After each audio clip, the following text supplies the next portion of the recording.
Æð er einhvers konar leiðsla í lífveru sem flytur eitthvað mismunandi parta lífverunnar. Í okkur eru æðar sem flytja blóð og reyndar vessa líka, vessaæðarnir sem flytja glæran vökva sem er í raun bara vökvi úr blóðinu en inniheldur ekki rauð blóðkorn, þess vegna ekki rauður. En þessar hefðbundnu æðar í okkur eru slagæðar sem flytja blóð frá hjartanu út til líffæranna, háræðar sem liggja líffærin og svo bláæðar til baka. Og síðan liggur vessaæðakerfi við hliðina á bláæðakerfinu. Plöntur eru með æðar líka, það er að segja æðplöntur, allar aðrar plöntur aðrar en mosar.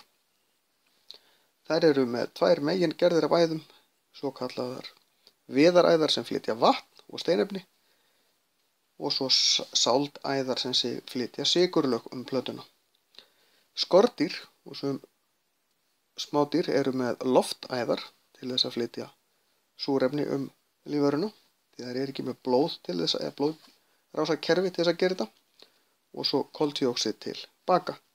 Þannig að það eru til alls konar æðar, þó svo við sjáum nú flest fyrir okkur æðarnar í okkur þegar við förum að tala um æðar.